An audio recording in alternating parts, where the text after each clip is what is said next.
बहस पहले ही हो चुकी थी, आज फॉर्मेलिटी थी और सारा चीज़ ऑर्डर लिखने के उपरांत learned principal district and session जज ने उनको बेल ग्रांट किया है। किस ग्राउंड पे सर बेल ग्रांट किया गया है सर इन लोगों को? किन्हीं को कोई इंजरी था ही नहीं, सेल्फ डिफेंस में चलाया गया था, एयर फायरिंग किया गया था बाय द गार्ड्स, और जो ऑर्डर देने का चार्ज लगाया गया था वो बाद में इन्वेस्टिगेशन में ऐसा कुछ आया ही नहीं कि खान सर ने कोई ऑर्डर दिया हो फायरिंग का, ऐसा भी कुछ इन्वेस्टिगेशन में नहीं आया था।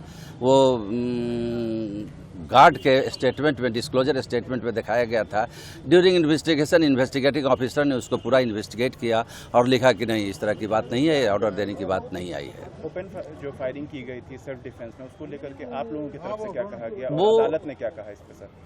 अब वो जो सेल्फ डिफेंस में जो फायरिंग की गई है वो लाइसेंस लेने के समय ही ऐसा दिया जाता है कि अगर आप पर कोई खतरा हो या आप किसी व्यक्ति को, आपके सामने कोई खतरा महसूस हो रहा हो या कोई संपत्ति वगैरह को नष्ट कर रहा है, तो 35 BNS में वो अधिकार है कि एयर फायरिंग करके मॉब को डिसबर्स कर सके। सर अदालत ने सर जो रिपोर्ट मांगी थी पुलिस से सर गार्ड को लेकर के और फायरिंग को लेकर, उसमें क्या पेश किया गया? आ गया, उसमें आ गया कि हाँ इनका लाइसेंस है, लाइसेंस वैलिड है, ये सब आया है। अपोजिशन की तरफ से सर क्या कुछ कहा, अपील? अपोजिशन की तरफ से अपोज किया गया था कि ये लोग जानबूझ के फायरिंग किए हैं, पब्लिक न्यूसेंस किए हैं, तो उस पर जवाब दिया गया कि पब्लिक न्यूसेंस के लिए भी 270 BNS है और पैनल सेक्शन 292 है जो अवेलेबल है। अच्छा, बेल सर रेगुलर बेल हुई है, एंटीसिपेटरी बेल हुई है, क्या कुछ? सब खान सर का एंटीसिपेटरी हुआ, उनके तीनों स्टाफ्स का एंटीसिपेटरी बेल ग्रांट हुआ है और गार्ड्स का रेगुलर बेल ग्रांट हो गया है। इस पे कोई शर्त भी लगाई गई है? नहीं, ऐसा तो कुछ हमको जानकारी नहीं है।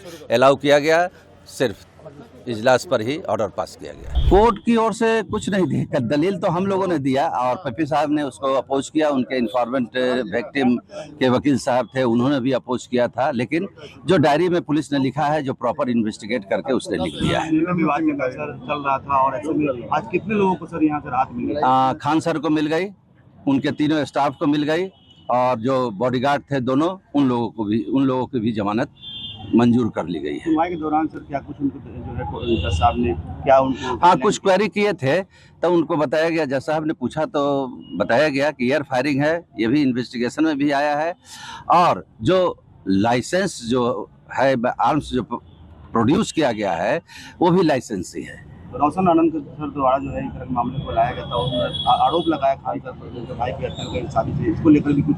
नहीं, ये आउट ऑफ रिकॉर्ड बात है ना, ये सब कुछ आया ही नहीं डायरी में।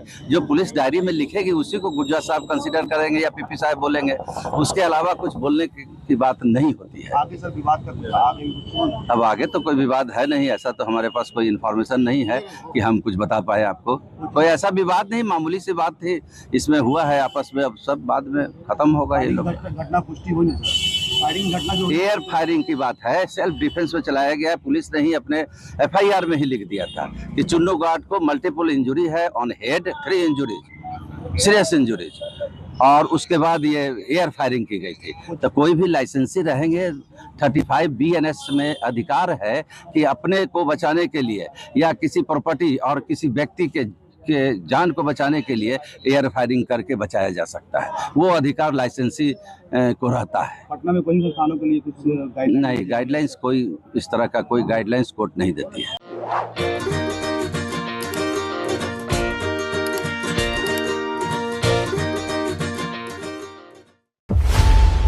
खबरों की रणभूमि में यहाँ शोर नहीं, सोच लड़ती है, जहां शब्द नहीं फैक्ट्स वार करते हैं और हर सवाल खोलता है सच की नई परत।